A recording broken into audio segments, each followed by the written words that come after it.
సర్దార్ సర్వయ్య పాపన్న గౌడు 316వ వర్ధంతి సందర్భంగా ఈరోజు ఢిల్లీతో సహా తెలంగాణలో కానీ ఆంధ్రప్రదేశ్లో అనేక ప్రాంతాల లోపల సర్దార్ సర్వయ్య పాపన్న వర్ధంతిని ఘనంగా నిర్వహించుకోవడం జరుగుతూ ఉంది. ఈ సందర్భంగా వారికి ఏదో ఫోటోకి నివాళులర్పించి వారి మరణాన్ని స్మరించుకోవడం కాదు, వారు చేసినటువంటి త్యాగాలని ఈరోజు తెలంగాణ ప్రాంతంలో ప్రజాపాలన కొనసాగుతున్న క్రమం లోపల సర్దార్ సర్వయ్య పాపన్న గౌడు ఆశయాలు ఎంతవరకు ఇప్పుడు నడుస్తున్నటువంటి పాలకులు నెరవేరుస్తావు అనేటువంటిది నెమరేసుకోవాల్సిన అవసరం ఉంది. ఏదో ఫోటోకి వచ్చినాం కదా, విగ్రహాలకి ఫోటోలకి దండలేసి ఏదో నివాళులు అర్పించిన మనం స్మరించుకున్నామని చెప్పేసి అనుకుంటే సరిపోదు.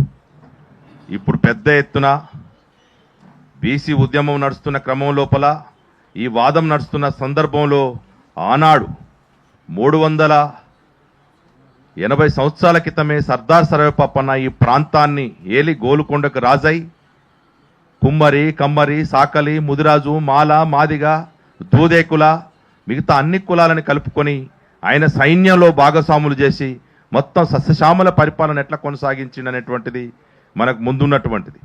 నేడు అలాంటి పరిపాలన రేవంత్ రెడ్డి గారు ఎక్కడికి పోయిన సర్దార్ సర్వయ్య పాపన్న పరిపాలన తీసుకొస్తా, దొడ్డి కొమరేలాగా విజృంభిస్తా, పండగ సాయనలాగా చేస్తా, కొండా లక్ష్మణ్ బాపూజీలాగా ఆదర్శంగా ఉంటా, ఇట్లా సాకల ఐలమ్మలాగా విరోచితంగా ఉంటా అని చెప్పేసి మొత్తం బీసీ, ఎందుకంటే రెడ్డలో ఏ ఉద్యమకారులు లేరు, దోపిడీదారులు ఉంటారు.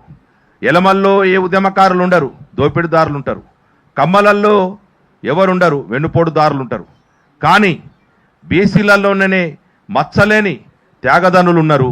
బీసీలలోనే బడుగు బలహీన వర్గాల్లోనే ఒక రకమైనటువంటి చైతన్యం కలిగినటువంటి నాయకత్వం ఉంది. కాబట్టి వీరిని అన్ని ప్రాంతాలు తిరుగుతూ ఏ జిల్లాకు పోతే ఆ నాయకత్వం ఉన్నంత మాత్రం స్మరించుకొని ఆ ఏ రోటికాడ పాట ఆ రోటికాడ పాడినటువంటి చరిత్ర ఇప్పుడు కాంగ్రెస్ సుపరిపాలన అని చెప్పుకున్నటువంటి ప్రజాపాలన చెప్పుకున్నటువంటి నాయకత్వానికి ఉంది.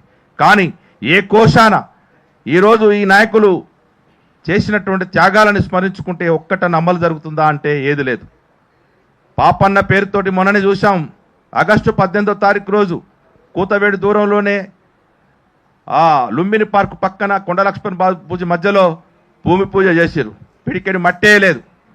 ఎక్కడ పాపన్నకు సంబంధించినటువంటి జిల్లా అని చెప్పినావు, జనగామ జిల్లాని మేనిఫెస్టోలో పెట్టి పాపన్న వచ్చిన వారం రోజులలోనే పరిపాలన వచ్చిన ప్రజాపాలన కొనసాగుతున్న పదవిలోకి రాగానే వారం రోజుల్లోనే జనగామ జిల్లాకి సర్దార్ సర్వయ్య పాపన్న పేరు పెడతాన్నారు. ఎక్కడ పెట్టినావు, ఎన్ని రోజులైంది, ఎంత ఖర్చు అయితే దానికి ఒక్కడు కూడా అడిగేటోడు లేడు.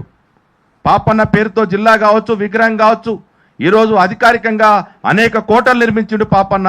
గోల్కొండ కోట కాంచి మొదలు పెడితే కిలాక్షపురం, తాటికొండ, ఉస్నాబాదు, భువనగిరి, వరంగల్ లాంటి అనేక కోటల్ని కొల్లగొట్టి మొత్తం సైన్యాన్ని ఏర్పాటు చేసి సర్వేపేట కాంచి ఒక రకమైనటువంటి వాతావరణం తీసుకొచ్చినంత గొప్ప పరిపాలన ఎవరు చూస్తారు ఈ ప్రాంతంలో?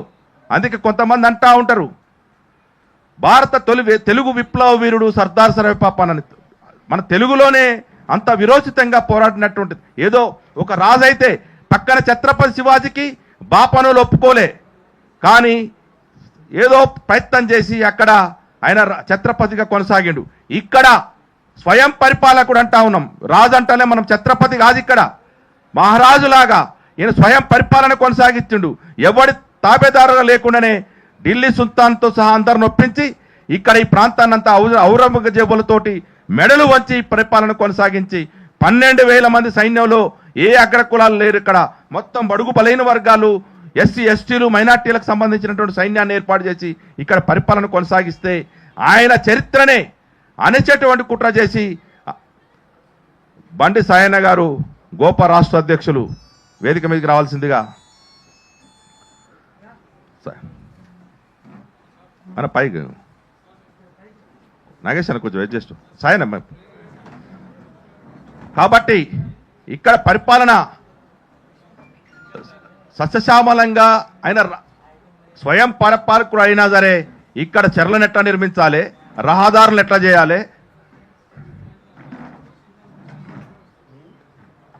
రహదారులను ఎట్లా చేయాలి, ఇట్లా పరిపాలన ఎట్లా కొనసాగించాలి, సస్యశ్యామలమైనటువంటి ఒక బహుజనుడు రాజు అయితే ఎలాంటి సంస్కరణలు చేసి ఒక నిర్మాణమైనటువంటి పరిపాలన ఎట్లా చేస్తాడనేటువంటిది ఒక మచ్చు తునుకకు చూపించాడు.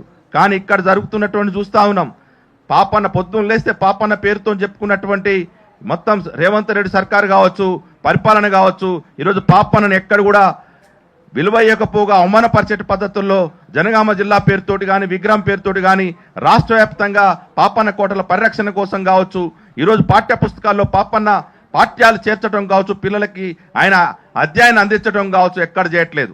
కాబట్టి మేము అంటా ఉన్నాం, అసలైన పరిపాలన పాపన్న వర్ధంతి సందర్భంగా పరిపాలన కొనసాగించాలనుకుంటే మీరు స్వయం ఏదో ప్రజాపాలన అంటే మాత్రం ఈరోజు తక్షణమే బేషరతుగా సర్దార్ సర్వే పాపన్నతో పేరుతోటి జనగామ జిల్లాని ప్రకటించాలని చెప్పేసి మేము ప్రభుత్వాన్ని డిమాండ్ చేస్తా ఉన్నాం.